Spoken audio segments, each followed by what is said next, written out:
Since 1980, the world as a whole has climbed from 5.3 to 6.9 on the economic freedom scale, which means that the world as a whole moved from the kind of economic freedom that India and the Philippines had in 1980 to where Germany and Taiwan were. And that's quite an astonishing change.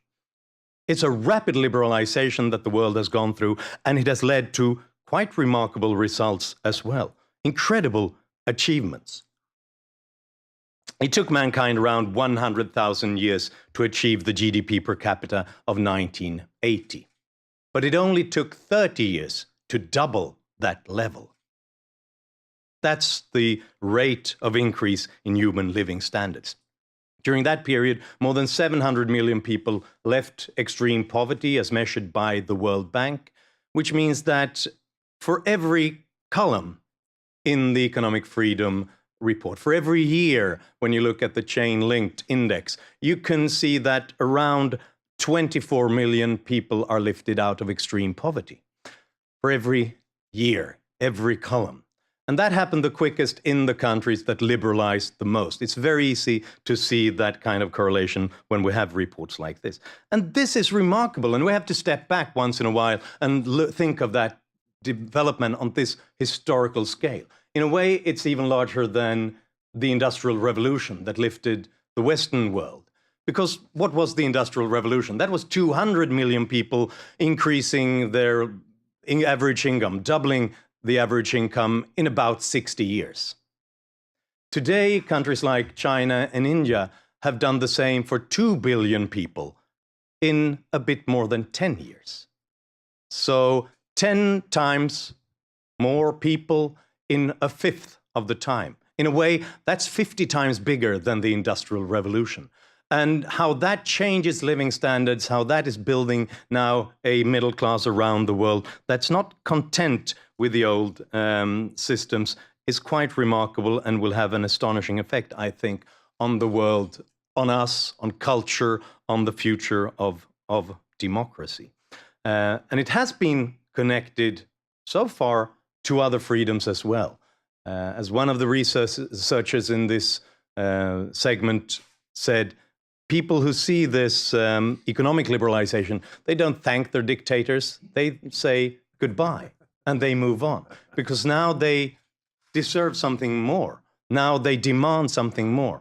So this development has gone hand in hand with the deepening of the rule of law, with political democratization, with more personal freedoms around the world. If we look at the Freedom House report on their attempts to measure political and personal freedoms, during this same period, we've gone from 29% of countries being measured as free to 46, 29 to 46, whereas those who are really unfree have gone from 46% to 22%. This is changing our world dramatically.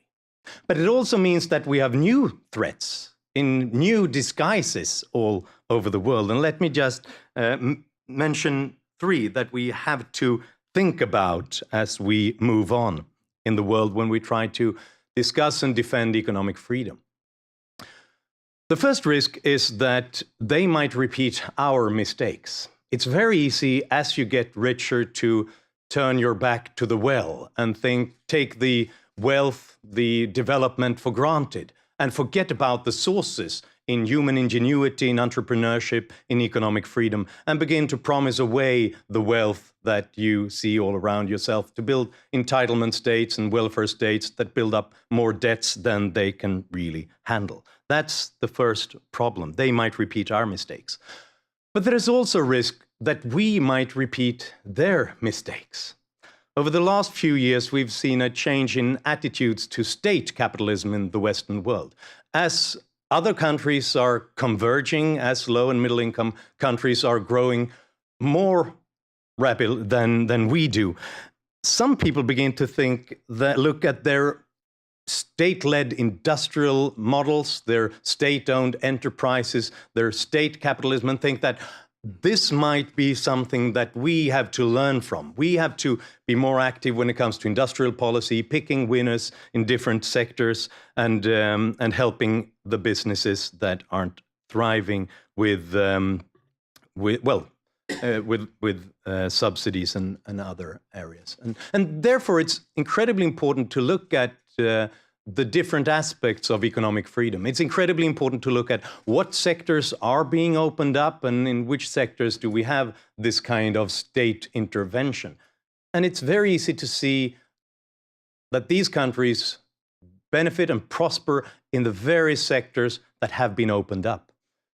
China started out by growing. Ronald Coase published a book before his death on how China became rich, and really shows that this is grassroots movement, the development in the rural areas, how agriculture is being liberalized, not by a top-down commands, but from working families who are fed up with not being able to feed their kids and starting to privatize in secret. And only after that happened, only after that took off, in so many rural areas, the Communist Party said that, okay, we like socialism, but we don't like starvation, so perhaps we should learn something from this.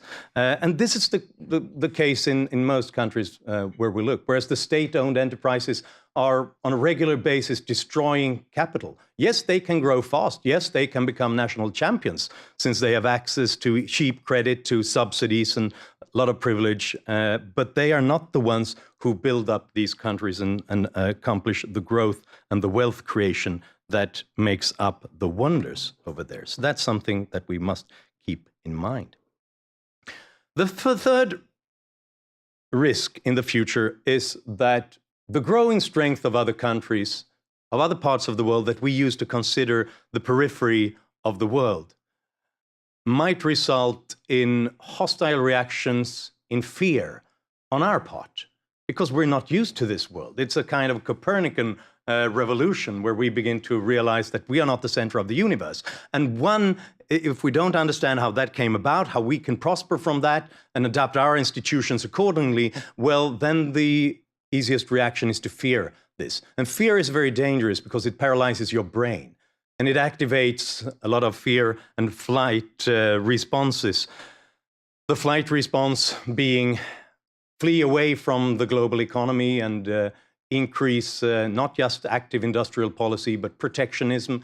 We haven't seen that to a large extent so far, but we've seen a lot of backdoor protectionism in the last few years. We've seen a lot of financial protectionism growing in and around the world.